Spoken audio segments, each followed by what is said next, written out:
Angela Owens with Phenomenal Business Solutions, and I help car dealerships streamline their finances, increase their profits, and grow their business. So today, what I want to share with you in our next Buy Here, Pay Here training is Buy Here, Pay Here payment tracking that works.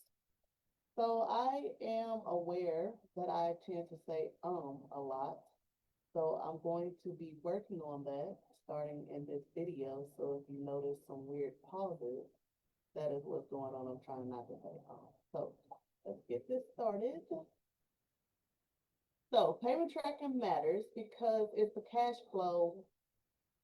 Cash flow is the lifeblood of your buy here, pay here. Late payments means delayed profits and increased risk, and consistent follow-up starts with accurate tracking. So first you want to set the foundation and have clear payment terms. You want to use simple, easy to understand contracts, reiterate terms during vehicle delivery, and explain late fees and payment expectations up front. If you are using a standard contract from your software, it's still good to get very familiar with what is in that contract so that you understand what you are responsible for doing with these contracts, with these payments. Also, you want to reiterate the terms, even though simply just letting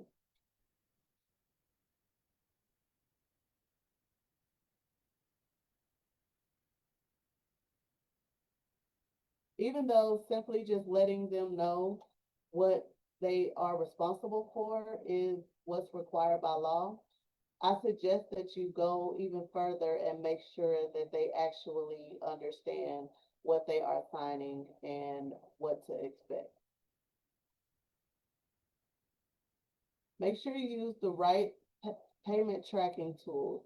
Dealer management services most likely will have a buy here, pay here portal that you can use to keep track of all of your accounts. And you want to use automated reminders via text and email so that they can make sure that they make their payments. You can send them a few days before their payment is due or a week before their payment is due.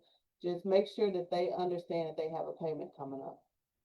You could also make color-coded dashboards to flag high-risk accounts in your dealer management service. That way you can see what's going on at all times.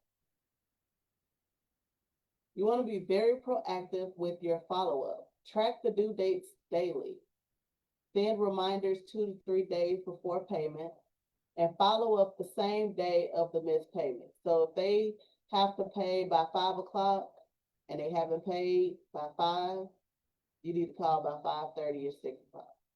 But if your payment is required by midnight, then of course the next day they haven't made a payment, call them right away to make sure they understand that they missed the payment. So handling collections like a pro. Use a consistent script and schedule. That way you can keep everything across the board. Be firm, but very respectful, and offer extensions only with a written plan. I also suggest some late fees to be added as well. So if they are more than 2 days late, you can do a late fee or just figure out what's going to work best for your dealership to make sure that these people are actually making their payments on time. You need to know when to escalate. Flag chronic late payers early. Know your state's repossession laws and work with a skip tracer if needed. Like if they disappear and you don't know where they went and you need to get the money or repossess the car, you may need to hire a skip tracer. So in Texas, these are some of the rules for repossession. You do not need a court order to go repossess. The minute that they breach the contract, you can go and repossess the vehicle. So remember how I told you that you want to make sure that your name, your business is on the insurance, that You make sure your name is on the insurance, and that way you will know when their insurance lapsed. And when their insurance lapsed, that's definitely a breach of the contract, and you are able to repossess the vehicle simply for that. Also, if they are missing payments and they are not communicating with you, you can go and repossess your vehicle. You cannot breach the peace, meaning you cannot force yourself into their garage or into a closed gate. You also cannot threaten them or have any physical confrontation with the car owner. And again, I said no notice is required. You can just go straight to get it. But after the repossession, you have to send a notice of sale, which means if you are intending to sell the vehicle, you have to let them know that you are going to be selling the vehicle, and you need to let them know if it's going to be sold publicly or privately. If it's going to be sold at a public auction, you need to let them know the date, time, and place of the sale. And the borrower also has a right to redeem the vehicle by paying the full balance of the full balance plus fees before the sale happens. So make sure that you understand that. And if you sell the car and make extra money, you have to give the extra money to the car buyer. But if you forgive the debt, you do not have to give them the money. So debt forgiveness. So if you forgive the debt, it ends the borrower's financial interest. You can keep all of the proceeds from the resale. No surplus refund required if the balance is written off first. Make sure you do that process first. Forgiveness over $600, you have to issue them a 1099-C, which is a cancellation of debt. What that does, it will have them, they will have to pay taxes on that money. Also, it's very important to document the forgiveness clearly in your records. And if you do the forgiveness, once you write it off, you can no longer go back and collect any money from the buyer.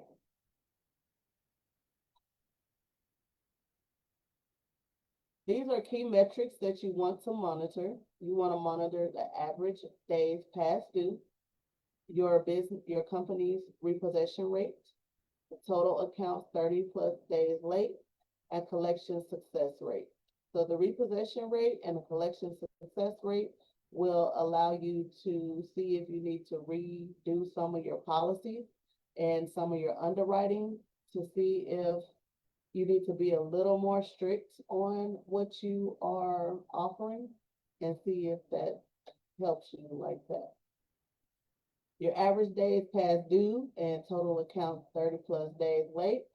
That could also help you to reform your late payment policy and enacting late fees and how you want to go about doing that to get more people to pay on time. So final steps for staying paid. You want to reward early payment or auto pay. And I suggest that they do auto pay to do ACH. That way you can have their bank account information. People change credit cards all the time, but most people are not going to go and get a whole new bank account at random moments because it's a pain to change a bank account. So I suggest if you're offering auto pay that you do ACH, and you may want to offer $5 off on their payment just because you know that that money is going to be coming in. Also, you want to offer multiple payment methods. You want to offer credit card, ACH. Some people prefer to pay with Zelle. I'm not a fan of the Cash App or Venmo because you can't really link that to your accounting, so you kind of have to do more manual entry. But the easier it is for people to pay you, the better. Also, you want to train your team to keep everything streamlined and everybody on the same page, and review your accounts weekly and act on late payments immediately. Remember, people who are on buy here, pay here are usually subprime customers. So you are really giving them a chance at owning a car, but you still have to kind of stay on them. If you need some help with organizing your accounting for your buy here, pay here, and possibly some assistance with your buy here, pay here, you can schedule an appointment with me at angelaJowens.com/calendar. And if you haven't already downloaded my free ebook, it's angelaJowens.com/5 mistakes. You can also follow all of my social medias, Facebook, Instagram, and YouTube. On YouTube, I upload all of these live videos because eventually they will disappear from Facebook. And that is all that I have for today. And you have a wonderful Tuesday. Bye.